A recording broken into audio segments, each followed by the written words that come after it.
Hello বন্ধুরা, আশা করি তোমরা প্রত্যেকেই খুব ভালো আছো। তো তোমাদের কিন্তু আরও একটা নতুন ক্লাস শুরু করছি। আশা করি তোমরা অবশ্যই ফিডব্যাক ভালো দেবে এবং এই ক্লাসগুলো তোমাদের কাছে কতটা গুরুত্বপূর্ণ তা তোমরা অবশ্যই বুঝতে পারবে পরীক্ষা দিয়ে। ঠিক আছে? দেখো, এই যে ব্যাকরণ ক্লাস, এই ব্যাকরণ ক্লাস শুধুমাত্র যে তোমাদের প্রাইমারি বা আপার প্রাইমারি তা কিন্তু নয়। তোমাদের কিন্তু প্রাইমারি এবং আপার প্রাইমারি তা কিন্তু নয়, পঞ্চায়েত পরীক্ষার জন্য কিন্তু একটা গুরুত্বপূর্ণ ক্লাস হতে চলেছে। তোমাদের যারা পঞ্চায়েত পরীক্ষাকে টার্গেট করছো তারাও এই ক্লাস দেখবে, এবং যারা প্রাথমিক এবং উচ্চ প্রাথমিক অর্থাৎ প্রাইমারি এবং আপার প্রাইমারি এক্সাম দেবে, টেট দেবে, তারাও কিন্তু এই ক্লাস দেখবে। এই ক্লাস কিন্তু তোমাদের একদম তোমাদের যে ভাষা পাঠ অর্থাৎ তোমাদের যখন থেকে তোমাদের ব্যাকরণ তোমাদের ক্লাসে রয়েছে, একদম বেসিক থেকে বলতে পারো তোমরা একদম জিরো থেকে শুরু করছি, যাতে তোমাদের ব্যাকরণ কিন্তু পুরোপুরি ক্লিয়ার হয়। এই সিরিজটা যদি তুমি পুরোপুরি কমপ্লিট করো, তাহলে কিন্তু তুমি পঞ্চায়েত পরীক্ষা কেন, তুমি ব্যাকরণ যে পরীক্ষায় হোক না কেন, তুমি প্রত্যেকটা প্রশ্নের উত্তর খুব সহজেই দিতে পারবে। তো নতুন সরকার আসার পর চারদিকে ভ্যাকেন্সি শুধু বেরোবে বা নোটিশ বেরোবে প্রচুর, এই সমস্ত নিউজে কান এখন না দিয়ে বর্তমানে তোমাদের কাজ হবে পড়াশুনো করা। এটাই কিন্তু পাস করার একটা বেশ বড় সুযোগ রয়েছে তোমাদের কাছে। তাই কিন্তু আমি তোমাদের জন্য একদম চতুর্থ শ্রেণীর পাঠ্য বই থেকে শুরু করছি। যতক্ষণ না আমাদের মেন আগে আমরা পাঠ্য বইগুলো দেখে নেব ব্যাকরণ কি রয়েছে, অর্থাৎ ক্লাস 10 পর্যন্ত আমরা দেখব ব্যাকরণে কি রয়েছে। কারণ ক্লাস 10-এর পরে যে ব্যাকরণ রয়েছে সেগুলো হচ্ছে সাহিত্য, ঠিক আছে, সেগুলো আমাদের লাগবে না। তাই আমরা ক্লাস 10 পর্যন্ত একদম চতুর্থ শ্রেণী থেকে আমরা দেখে নেব। দেন আমরা যেগুলো বাকি থাকবে সেগুলোও কিন্তু আমরা যেগুলো পরীক্ষায় আসার মতো সেগুলো নিয়েও আমরা কিন্তু আলোচনা করব। আশা করি তোমাদের ক্লাস ভালো লাগবে। চ্যানেলে নতুন হলে অবশ্যই চ্যানেলটিকে সাবস্ক্রাইব করে নাও এখনই, এবং নিজের বন্ধুদের মধ্যে শেয়ার করে দাও। নিজের বন্ধুদের মধ্যে অবশ্যই শেয়ার করে দাও। আর একটা কথা, সেটা কি, পড়াতেই বলবো। দেখো, তোমাদের চতুর্থ পাঠ্য বইতে প্রথমেই যে অধ্যায়টি রয়েছে যেটি পড়তে হবে সেটা হচ্ছে কথা বলার যন্ত্রপাতি। তারপরেই রয়েছে স্বরধ্বনি, তারপরেই রয়েছে ব্যঞ্জনধ্বনি। অর্থাৎ আমি কিন্তু ডিটেলস বলবো না, বা যতটা আমাদের বইতে রয়েছে আগে আমরা ততটাই দেখব। দেন আমরা পরবর্তী যখন ক্লাস করব তখন কিন্তু আমরা এগুলো আরও ডিটেলসে আলোচনা করব। আমরা শুধুমাত্র চতুর্থ শ্রেণীর বইতে যে কটি রয়েছে সেইগুলোই কিন্তু আমরা আজকে আলোচনা করব, এবং এই তিনটে টপিক পুরোপুরি আমরা কভার করব। ওকে? তো প্রাইমারি, আপার প্রাইমারি, পঞ্চায়েত যে যা পরীক্ষা দেবে প্রত্যেকের জন্য কিন্তু ক্লাসটি খুব গুরুত্বপূর্ণ হতে চলেছে। দেখো, তোমাদের যে এই যে কথা বলার যন্ত্রপাতি, এটা কিন্তু তোমাদের প্রথম ক্লাস। ওকে, প্রথম ক্লাসে এগুলো তোমরা পড়ে নেবে। বই তো তোমাদের কাছে প্রত্যেকের কাছে আছে, বা কীভাবে থাকবে আমি তোমাদেরকে বলে দিচ্ছি। তোমরা গুগলে যাবে, গুগলে যখনই তোমরা ক্লাস ফোর বোর্ড লিখে তোমরা বই সার্চ করবে, তখন কিন্তু তোমরা এই বই পেয়ে যাবে। পিডিএফ ডাউনলোড করে নেবে, তারপরে তোমরা অবশ্যই পড়বে, একবার রিডিং দেবে। বাট আমি যেভাবে তোমাদের ক্লাস করিয়ে দিচ্ছি, তারপরে কিন্তু তোমাদেরকে আর পড়তে হবে না। এছাড়া তোমরা দেখবে তোমাদের যে রয়েছে, অর্থাৎ তোমাদের যে গ্রুপ, তোমাদের এই যে পিডিএফ পেতে, ঠিক আছে, আমাদের এই ক্লাসের পিপিটির পিডিএফ, অর্থাৎ এই পিডিএফগুলো পেতে তোমাদের কিন্তু কি করতে হবে, এই পিডিএফগুলো পেতে তোমাদেরকে দেখবে ডেসক্রিপশানে রয়েছে টেলিগ্রামের লিঙ্ক রয়েছে, তোমাদের টেলিগ্রামের লিঙ্ক রয়েছে, অর্থাৎ প্রাইমারি এবং আপার প্রাইমারি বলে লেখা থাকবে। টেলিগ্রাম জয়েন করবে, সেখান থেকে তোমরা কিন্তু একদম পুরোপুরি ফ্রিতে এই পিডিএফগুলো কিন্তু নিতে পারবে। কোনো চার্জ লাগবে না, পুরো সিরিজ ফ্রিতে হবে। এরপরে তোমাদেরকে খুব তাড়াতাড়ি ক্লাস আসছে সিডিপির ক্লাস আসছে খুব তাড়াতাড়ি, যেটা তোমাদের প্রথম যেটা তোমাদের রীতা পাবলিকেশন ডক্টর দেবাশিস পালের বই থেকে করানো হবে। দেন চ্যাপ্টার ওয়াইজ এমসিকিউও তোমাদের জন্য রাখা হবে। তারপরেই তোমাদের কী হবে, তারপরেই তোমাদের ইভিএস ক্লাসও স্টার্ট হবে। ইভিএস ক্লাসও তোমরা অবশ্যই ফলো আপ করবে, তাহলে কিন্তু বেনিফিট পাবে। আস্তে আস্তে প্রত্যেকটা ক্লাস তোমাদের কিন্তু শুরু হবে। এবং পঞ্চায়েত যারা পরীক্ষা দেবে তাদের জন্য বলি, তারা কিন্তু জিকের জন্য তোমরা ক্লাস চলছে, চ্যানেলে রয়েছে, তোমরা অবশ্যই প্লেলিস্ট ফলো করবে, সেখান থেকে ক্লাসগুলো দেখতে থাকবে। হিস্ট্রি এবং জিওগ্রাফির ক্লাস কিন্তু কন্টিনিউ চলছে। দেখো, কথা বলার যন্ত্রপাতি কি বলা হয়েছে, আমরা কথা বলি বিভিন্ন অঙ্গের সাহায্যে। আমরা যখন কথা বলি তখন আমাদের বিভিন্ন অঙ্গ লাগে, ঠিক আছে। তো এই অঙ্গগুলিকে আমরা বলে থাকি কথা বলার যন্ত্রপাতি, ঠিক আছে। মুখ, জিহ্বা, দাঁত, ঠোঁট, তালু, নাক, গলা, স্বরযন্ত্র, ফুসফুস, এই অঙ্গগুলি মিলেই আমরা কথা বলতে পারি, ঠিক আছে। এখানে এই যে অঙ্গগুলো দাগ দেওয়া রয়েছে, এই যে ফুসফুস, গলা, স্বরযন্ত্র, জিহ্বা, দাঁত, মুখ, তালু, প্রত্যেকটার অঙ্গ মিলেই আমরা কথা বলতে পারি। এগুলির সম্মিলিত কাজের মাধ্যমেই স্বর এবং ব্যঞ্জন ধ্বনি তৈরি হয় এবং ভাষা প্রকাশ করা সম্ভব হয়ে থাকে। এর মাধ্যমেই আমরা ভাষা প্রকাশ করতে পারি। ওকে, তো এই যে তোমাদের এই যে লেখাগুলো, এই লেখাগুলো তোমাদের কিন্তু বই থেকেই লেখা, বাট বইতে যেরকম গল্পের মতো করে রয়েছে সেরকমভাবে নয়, আমাদের যতটুকু দরকার ততটুকুই আমরা সেখান থেকে সংগ্রহ করে নিয়েছি, ঠিক আছে। তোমাদের আশা করি পড়তে ভালো লাগবে এবং তোমাদের স্পষ্টতই তোমরা কিন্তু বুঝতে পারবে, ঠিক আছে। তাহলে এখানে আমাদের প্রশ্ন এভাবে আসতে পারে যে কথা বলার একটি যন্ত্রের নাম কি। এগুলোর মধ্যে তোমাদের অপশানে দিল, তোমাদের কিন্তু প্রত্যেকটা এই জন্য মনে রাখতে হবে যে ফুসফুস, গলা, স্বরযন্ত্র, জিহ্বা, দাঁত, মুখ, তালু, এই প্রত্যেকটা তোমাদের কিন্তু মনে রাখতে হবে। ওকে, দেখো প্রধান অঙ্গগুলি কি। ঠোঁট, ঠোঁট কি কাজ করে, ধ্বনি গঠনে সাহায্য করে, ইম্পর্টেন্ট, এটা মনে রাখবে। দাঁত কি করে, উচ্চারণে ভূমিকা পালন করে। জিহ্বা কি করে, স্বর এবং ব্যঞ্জন তৈরিতে মুখ্য ভূমিকা পালন করে থাকে। তালু কি করে, ধ্বনির সঠিক উচ্চারণে সহায়তা করে। নাক কি করে, অনুনাসিক ধ্বনি তৈরি করতে সাহায্য করে থাকে। গলা বা স্বরযন্ত্র কি করে, কণ্ঠস্বর উৎপন্ন করে থাকে। ফুসফুস কি করে, বাতাস সরবরাহ করে যা ধ্বনি উৎপাদনে প্রয়োজন। বাতাস কি করে, ধ্বনি উৎপাদনে প্রয়োজন, ঠিক আছে। সঠিক উচ্চারণ এবং স্পষ্ট কথা বলার জন্য এই অঙ্গগুলির সঠিক ব্যবহার এবং যত্ন নেওয়া কিন্তু খুব জরুরি। ওকে, তাহলে এখান থেকে আমরা জানলাম যে ঠোঁট কি, ঠোঁট হচ্ছে ধ্বনি গঠনে সাহায্য করে। দাঁত কি, দাঁত উচ্চারণে ভূমিকা রাখে। জিহ্বা কি, স্বর এবং ব্যঞ্জন তৈরিতে মুখ্য ভূমিকা পালন করে। তালু কি, ধ্বনির সঠিক উচ্চারণে সহায়তা করে। নাক কি, অনুনাসিক ধ্বনি তৈরিতে সাহায্য করে থাকে। গলা বা স্বরযন্ত্র কণ্ঠস্বর উৎপন্ন করে। ফুসফুস বাতাস সরবরাহ করে যা ধ্বনি উৎপাদনে প্রয়োজন। এই অঙ্গগুলির সম্মিলিত কাজইকেই আমরা কথা বলতে পারি, আমাদের ভাব প্রকাশ করতে পারি। ওকে, নেক্সট দেখো আমাদের যেটা জানতে হবে সেটা হচ্ছে কি, সেটা হচ্ছে এই যে দেখো হর্ষই এ এবং এ, এগুলো কি, ঠিক আছে। এগুলো কীরকম হয় দেখো, ঠোঁট ছড়িয়ে থাকে, তাই এগুলো আমাদের বলি প্রসারিত স্বরধ্বনি। এই তিনটেকে আমরা কি বলি, এই তিনটেকে আমরা বলি প্রসারিত স্বরধ্বনি। আর একটা দেখো হর্ষ ও এবং অ, এগুলোকে আমরা কি বলি কুঞ্চিত স্বরধ্বনি। এগুলো কিন্তু পরীক্ষায় তোমাদের আসে, তোমরা হালকাভাবে যদি নাও তাহলে কিন্তু ভুল করবে। তোমাদের কিন্তু পরীক্ষায় এই ধরনের প্রশ্ন আসে। ক্লাস 4-এর বই হলে কি হয়েছে, তোমরা যদি PYQ দেখো তাহলেই কিন্তু বুঝতে পারবে যে পরীক্ষায় এই ধরনের প্রশ্ন কিন্তু এসে যায়। হর্ষই এ এবং আ, যেটা কি প্রসারিত স্বরধ্বনি। হর্ষ ও এবং অ, যেটা কুঞ্চিত স্বরধ্বনি। মনে রাখবে, ঠিক আছে, খাতাতে নোট ডাউনও করে নিতে পারো। দেখো আমরা ডায়াগ্রামের মাধ্যমে যখন আমরা দেখব তখন দেখো এই যে দেখো তোমাদের যেটা বললাম সেটাই কিন্তু এখানে দেওয়া রয়েছে। দেখো প্রসারিত স্বরধ্বনি আর কুঞ্চিত স্বরধ্বনি, ঠিক আছে। এখানে আমি যদি উদাহরণ দিয়ে বোঝানোর চেষ্টা করি, উদাহরণ দিয়ে দেখো, ঠোঁট ছড়িয়ে থাকে, কি বললাম, ঠোঁট ছড়িয়ে থাকে প্রসারিত স্বরধ্বনি। এই জন্য হর্ষই এ এবং এ উচ্চারণে ঠোঁট ছড়িয়ে থাকে। যেমন ধরো হর্ষই ইলিশ, দেখো একবার উচ্চারণ করে, এক, দেখো ঠোঁট ছড়িয়ে আছে। অ্যাপল, ঠিক আছে। এই জিনিসগুলো যখন তোমরা উচ্চারণ করবে তোমরা দেখো যে ঠোঁট তোমাদের ছড়িয়ে রয়েছে।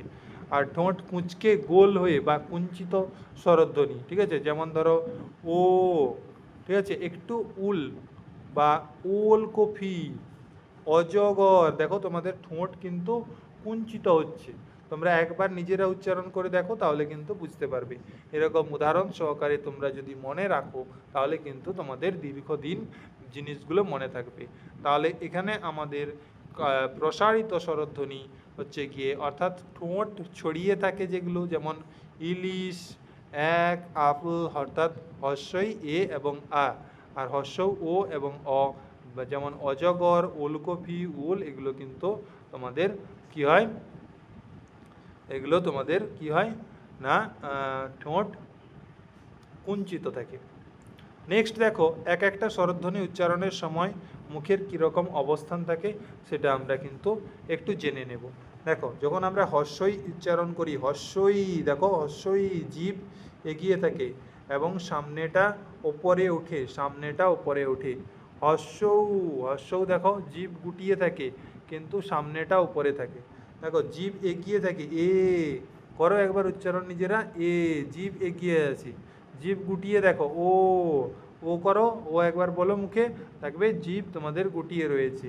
তারপরে দেখো জিভ এগিয়ে থাকে, আবার অ কি না জিভ গুটিয়ে থাকে, ঠিক আছে, সামনেটা পেছনের দিকে থাকে, এখানেও সামনেটা তোমাদের নিচের দিকে থাকে, নিচের দিকে দেখতে পাওয়া যায়, ঠিক আছে।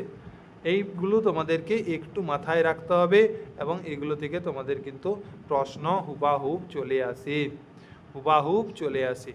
এবং এই যে ছকটি দেখতে পাচ্ছ, এই ছকটি কিন্তু তোমাদের জন্য একদম খুব ইম্পর্টেন্ট এবং তোমাদের জন্য কিন্তু তোমাদের খুব ইম্পর্টেন্ট। ওকে, আমি এই যে রেখাচিত্রের মাধ্যমে ব্যাখ্যা করলাম, এক্ষুনি তোমাদের ব্যাখ্যা করলাম, এইটা তোমরা দেখে নেবে।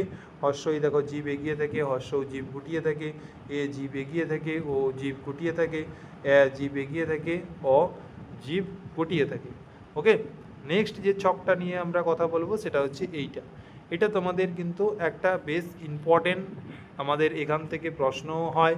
আমি বলেইছিলাম যে প্রসারিত, মানে দেখো প্রসারিত কি বলেছিলাম, হস্যই, ও কি বলেছিলাম কুঞ্চিত, এ কি বলেছিলাম প্রসারিত, ও কি বলেছিলাম কুঞ্চিত, অ কি বলেছিলাম কুঞ্চিত, এ কি বলেছিলাম প্রসারিত, ঠিক আছে। আর আ হচ্ছে গিয়ে নিম্ন এবং বিবৃত। তোমাদের একটু মাথায় রাখবে, এখানে এটাকে প্রসারিত, সম্মুখ, উচ্চ সংবৃত্ত বলা হয়ে থাকে। এটাও প্রচারিত, সম্মুখ, উচ্চ, মধ্য, অর্ধ সংবৃত্ত বলা হয়ে থাকে। এখানে প্রসারিত, সম্মুখ, নিম্ন, মধ্য, অর্ধ বিবৃত বলা হয়ে থাকে। আবার অকে আমরা বলি কুঞ্চিত পশ্চাৎ, নিম্ন, মধ্য, অর্ধ বিবৃত। ওকে আমরা বলি কুঞ্চিত পশ্চাৎ, উচ্চ, মধ্য, অর্ধ সংবৃত। এবং হস্যকে আমরা বলি কুঞ্চিত পশ্চাৎ, উচ্চ সংবৃত। ওকে, নেক্সট তোমাদের দেখো, এই ছকটি তোমাদের কিন্তু খুব ভালোভাবে মনে রাখতে হবে, যাতে তোমরা কিন্তু খুব ভালোভাবে এটাকে তোমরা করতে পারো। দেখো কীরকমভাবে এক একটা স্বরবর্ণের উচ্চারণের সময় বদলে যায়। দেখো,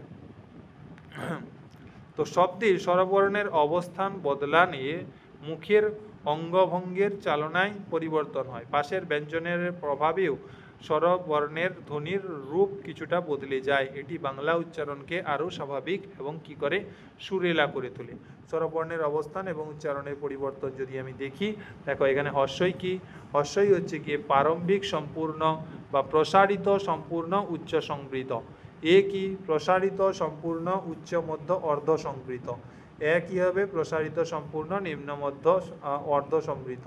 আর আ হবে কি, নিম্ন বিবৃত। হস্যও কি হবে, কুঞ্চিত পশ্চাৎ উচ্চ সংবৃত। ও কি হবে, কুঞ্চিত পশ্চাৎ উচ্চ মধ্য অর্ধ সংবৃত। অ কি হবে, কুঞ্চিত পশ্চাৎ নিম্ন মধ্য অর্ধ সংবৃত। তোমাদের এইগুলো একটু মুখস্থ করে রাখতে হবে। এরপরে দেখো, এই অনুশীলনীটা তোমরা কিন্তু অবশ্যই তোমরা কিন্তু কমেন্টে আমাকে লিখে জানাবে যে এই যে হস্যই এ এবং এ, এটা আমরা কি বলি। হস্যই এ এবং এ, হস্যই এ এবং এ, এটাকে আমরা কি বলি, এটাকে আমরা বলে থাকি, বলো প্রত্যেকে বলো, এটা কিন্তু আমরা বলি প্রসারিত। আর দেখো হস্যই এবং হস্যৌ, হস্যই এবং হস্যৌ, এখানে কিন্তু বেশ তোমাদের কিন্তু টুইস্ট আছে, ঠিক আছে। হস্যই এবং হস্যৌ,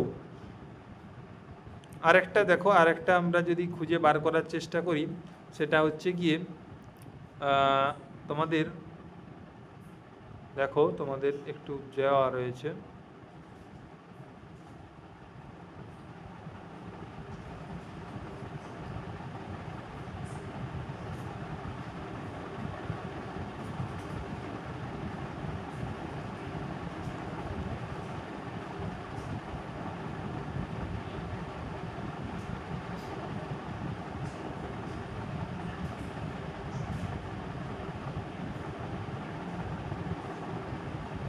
ঠিক ভুলগুলো আমি একটু বলে দিই আগে, ঠিক ভুলগুলো তোমাদের, তারপরে আমি তোমাদেরকে বাকিগুলো বলছি, ঠিক আছে?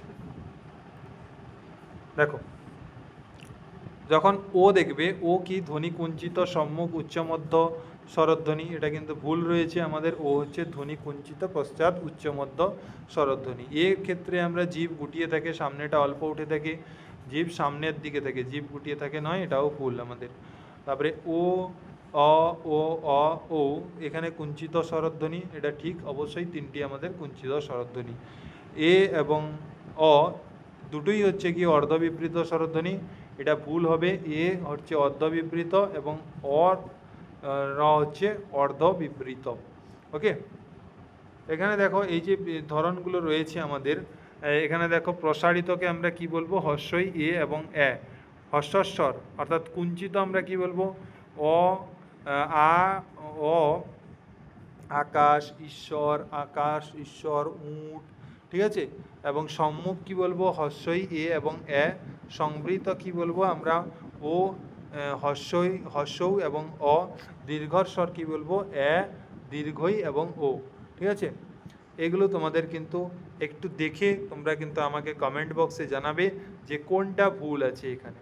এখানে তোমাদের কোনগুলো ভুল আছে সেটা কিন্তু আমাকে অবশ্যই কমেন্ট বক্সে অবশ্যই জানাবে, কেমন? নেক্সট দেখো, তোমাদের যেটা ইম্পর্টেন্ট সেটা কি না, অল্প প্রাণ এবং মহাপ্রাণ। অল্প প্রাণ কোনগুলো এবং মহাপ্রাণ কোনগুলো? যখন তোমাদের এই বর্ণমালা থাকে, তোমরা প্রত্যেকেই দেখেছো স্বরবর্ণ এবং ব্যঞ্জন বর্ণ যে রয়েছে আমাদের। তো দেখো ক, খ, গ, ঘ, ঙ, এভাবে তোমাদের সাজানো থাকে না? তোমরা যদি এভাবে একটা একটা পেন্সিলের মতো ভাগ করে নাও, অর্থাৎ কচটতপ, তারপরে গজটতপ, এই যে দুটো আলাদা কালার দেখতে পাচ্ছ, এই দুটো হচ্ছে গিয়ে, আমিও তোমাদের একটু আলাদা কালার দিয়ে বোঝানোর চেষ্টা করছি। এই যে দুটো তোমাদের কি, এই দুটো হচ্ছে গিয়ে তোমাদের অল্প প্রাণ, অল্প প্রাণ। ওকে, অর্থাৎ কচটতপ এবং গজটতপ, এটা হচ্ছে গিয়ে অল্প প্রাণ। এবং এই যে তোমরা দুটো দেখতে পাচ্ছ, খ, আর এই যে খ, ছ, ঠ, ত, ফ এবং ঘ, জ, ড, দ, ভ, এটা তোমাদের কি হবে, এটা তোমাদের হবে মহাপ্রাণ, মহাপ্রাণ। ওকে, দুটো তোমরা অবশ্যই বুঝতে পারলে। আর এগুলো হচ্ছে তোমাদের নাসিক্য, ঠিক আছে? ও, ইয়, দন্তন্য, মূর্ধন্য, এগুলো নাসিক্য। তাহলে এইটা তোমাদেরকে মনে রাখতে হবে কোনগুলো অল্প প্রাণ আমাদের। অল্প প্রাণ হচ্ছে গিয়ে কচটতপ আর গজটতপ। আর এখানে দেখো মহাপ্রাণ কি, খ, ছ, ঠ, থ, প আর ঘ, জ, ড, দ, ভ, এটা হচ্ছে মহাপ্রাণ। ওকে, এরপরে দেখো ঘোষ অঘোষ আমাদের জানতে হবে, ঘোষ ধ্বনি কোনগুলো এবং অঘোষ ধ্বনি কোনগুলো। প্রথমের দুটো পেন্সিল তোমাদের ঘোষ এবং সেকেন্ড দুটো হচ্ছে গিয়ে অঘোষ। এগুলো কিন্তু তোমাদের মনে মানে অনেকবার কনফিউশন আসতে পারে করার সময়, কিন্তু কনফিউশনে না পড়ে তোমরা কিন্তু একবার এরকম যদি একটা ডায়াগ্রাম বানিয়ে নাও, তাহলে কিন্তু সেখান থেকে তোমরা অনায়াসেই সঠিক উত্তর দিয়ে দিতে পারবে, তোমাদের কোনো অসুবিধে হবে না। তাই তোমরা যদি পারো, অবশ্যই এইটুকু লিখতে তোমাদের বেশি সময় লাগবে না, তোমরা প্রত্যেকেই লিখে নেবে। এখানে দেখো কচটতপ এবং ঘজটদভ, এখানে অঘোষ, এবং গজটদভ আর ঘজটদভ এখানে হচ্ছে গিয়ে ঘোষ, ঠিক আছে? এভাবে তোমাদেরকে মনে রাখতে হবে। এখানে দেখো অঘোষ ঘোষ তোমাদের দেওয়া রয়েছে এবং যা কিছু রয়েছে তোমাদের জন্য এনাফ। এইগুলো তোমরা যদি পড়ে যাও তাহলে কিন্তু তোমরা অনায়াসেই কিন্তু ভালো ফল করে আসবে এবং কোনো কিছু তোমাদের কিন্তু ভুল হবে না। এবং দেখো এই যে ছকটা, এই ছকটা তোমাদের কাছে মারাত্মকভাবে ইম্পর্ট্যান্ট। এই ছকটা যে তোমরা দেখছো, এই ছকটা কিন্তু মারাত্মকভাবে ইম্পর্ট্যান্ট। এইটা কিন্তু তোমাদের মনে রাখতেই হবে এবং এটা কিন্তু তোমাদেরকে মুখস্থও রাখতে হবে। এই যে ছক, এই ছকটা কিন্তু মারাত্মকভাবে ইম্পর্ট্যান্ট। এর পিডিএফ তোমরা কি বললাম কোথায় পাবে? ডেসক্রিপশানে চলে যাবে, ডেসক্রিপশান থেকে দেখবে প্রাইমারি আপার প্রাইমারির যে টেলিগ্রাম গ্রুপ রয়েছে, সেই টেলিগ্রাম গ্রুপে জয়েন হয়ে যাবে। সেখানেই কিন্তু তোমাদের এই পিডিএফ তোমরা সংগ্রহ করে নিতে পারবে। ওকে, আর চ্যানেলে অবশ্যই নতুন হলে অবশ্যই সাবস্ক্রাইব করে দাও। ক্লাস কেমন লাগলো অবশ্যই কমেন্টে জানিও, এবং কীরকম তোমরা চাইছো তাও আমাকে সাজেস্ট করতে পারো, আমি তারপরে ক্লাসের কিছু জিনিস চেঞ্জ করব তোমাদের কথা মতো। ঠিক আছে, ক বর্গ দেখো, কি ক বর্গ কোনগুলো না, ক খ গ ঘ ঙ। ঠিক আছে, যেখানে দেখো আমাদের কিন্তু যেভাবে দেওয়া রয়েছে না সেভাবে কিন্তু এইটা দেখো অল্প প্রাণ মহাপ্রাণ, অল্প প্রাণ মহাপ্রাণ, আর একটা দেখো অল্প প্রাণ মহাপ্রাণ এবং নাসিক্য। তোমরা এই বইয়ের ছকটা দেখলে আরও ভালোভাবে ক্লিয়ার করতে পারবে। ঠিক আছে, এইখানে এই ছকটাই তোমরা কিন্তু করবে, ওখানে একটু হয়তো মিস্টেক থাকতে পারে, বাট এইখানে কিন্তু খুব স্পষ্টতই ভালো দেওয়া রয়েছে, অল্প প্রাণ মহাপ্রাণ, অল্প প্রাণ মহাপ্রাণ, আর এটা হচ্ছে নাসিক্য। আমি বললাম যে ও ইয় মূর্ধন্য দন্তন্য ম এগুলো হচ্ছে নাসিক্য, আর এগুলো তো অল্প প্রাণ মহাপ্রাণ তোমরা জানোই, আর ঘোষ অঘোষ তোমাদের কিন্তু দেওয়া রয়েছে। ওকে, ক বর্গ কণ্ঠ এগুলো হচ্ছে কণ্ঠ। ঠিক আছে, যে ক খ গ ঘ, তালু কোনগুলো চ ছ বর্গের জ ছ ইয়, মূর্ধা কোনগুলো ট ঠ ড ঢ মূর্ধন্য, দন্ত কোনগুলো ত থ দ ধ দন্তেন্য, ওষ্ঠ কোনগুলো প ফ ব ভ ম। এগুলো কিন্তু তোমাদেরকে খুব মন দিয়ে মুখস্থ করতে হবে এবং খুব ভালোভাবে দেখে মুখস্থ করতে হবে, যাতে তোমাদের এগুলো কোনো অসুবিধে না হয়। তাই কিন্তু তোমাদেরকে এগুলো খুব ভালোভাবে মুখস্থ করতে হবে। ওকে,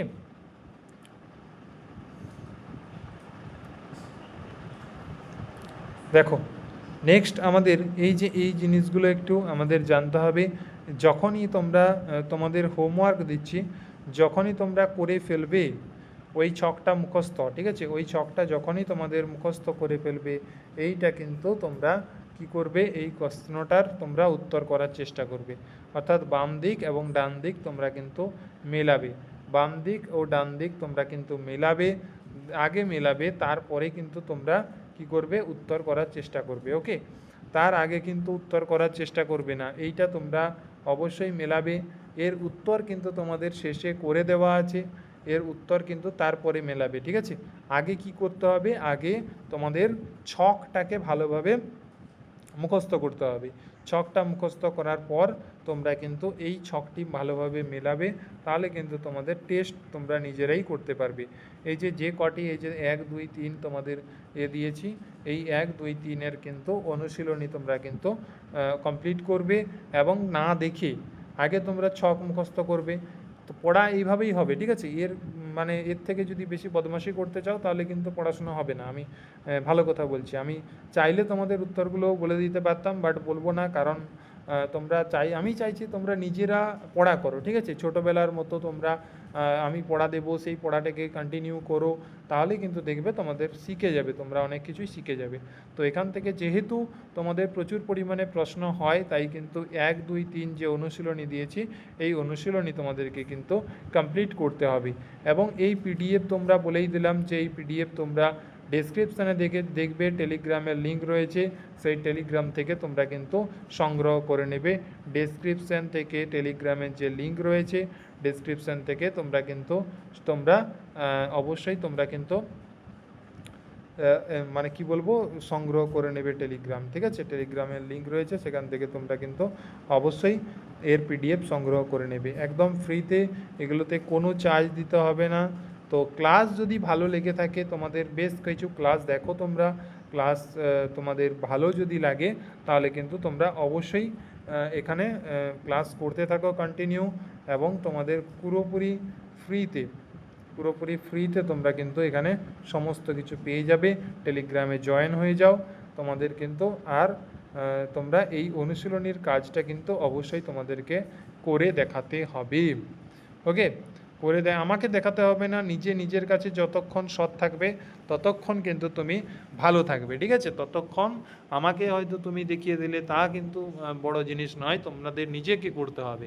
এবং সর্বশেষ যেটা বলবো, তোমাদের এই যে দেখো অনুশীলনীর কিন্তু উত্তরমালাও তোমাদের কিন্তু দেওয়া রয়েছে, এবং উত্তরমালাটা এত সুন্দর করে দেওয়া রয়েছে, সেখানে কিন্তু তোমরা খুব ভালোভাবে এই জায়গা থেকে মানে এই উত্তরমালা দেখে তোমরা কিন্তু এগুলো মুখস্থ করে নেবে এবং এখানে যা কিছু রয়েছে তোমাদের জন্য কিন্তু শুধু তোমাদের জন্যই বানানো।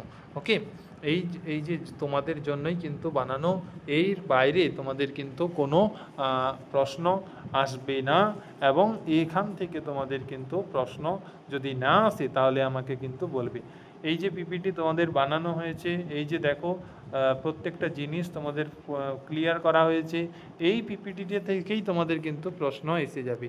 তো ক্লাস ভালো লাগলে তুমি অবশ্যই এই চ্যানেলটি সাবস্ক্রাইব করে নেবে এবং নিজের বন্ধুদের মধ্যে শেয়ার করে দেবে। এবং যদি তোমাদের কিছু মনে হয় যে না ক্লাস খুবই সুন্দর হচ্ছে, বা যদি ক্লাস ভালো লেগে কারোর যদি কোনো সমস্যা থাকে, তাহলে তোমরা কিন্তু মানে এই ক্লাস সম্পর্কিত বা কোনো কিছুর সমস্যা থাকে, তাহলে তোমরা অবশ্যই টেলিগ্রামের যে লিঙ্ক রয়েছে টেলিগ্রামে জয়েন হও। সেখানে কিন্তু তোমরা নিজেরা টাইপ করে নিজেদের সমস্যা লিখতে পারবে, এরকমই তোমাদের কিন্তু অপশান থাকবে। ওকে, তো thank you for watching. Next আমরা পরবর্তী যে চ্যাপ্টারগুলো রয়েছে ক্লাস 4-এর, আগে ক্লাস 4 কমপ্লিট করব, তারপরে 5, 6 এইভাবে তোমাদের ক্লাস 10 পর্যন্ত ব্যাকরণ শেষ করব। তারপরে কিন্তু আমাদের যে প্রাইমারি এবং আপার প্রাইমারি সিলেবাস মানে মোর দেন তোমাদের 80% কভার হয়ে যাবে, ঠিক আছে। তারপরে আমরা প্রাইমারি আপার প্রাইমারি যে সিলেবাস রয়েছে সেই সিলেবাস দেখব এবং সিলেবাস অনুযায়ী আমরা ক্লাস কিন্তু শুরু করব। আমার মনে হয়, তোমাদের কি মনে হয় জানি না, আমার মনে হয় আগে এই পাঠ্য বইগুলো কিন্তু কমপ্লিট করা খুবই দরকার। এবং এখান থেকেই কিন্তু তোমাদের প্রশ্ন বারংবার তুলে দিচ্ছে এবং সেগুলো কিন্তু তোমরা যদি একটু অ্যানালাইসিস করো, যদি একটু দেখো, তাহলে কিন্তু বুঝতে পারবে। ওকে, থ্যাংক ইউ ফর ওয়াচিং। খুব তাড়াতাড়ি আমাদের নেক্সট ক্লাসে নিয়ে আবার দেখা হচ্ছে।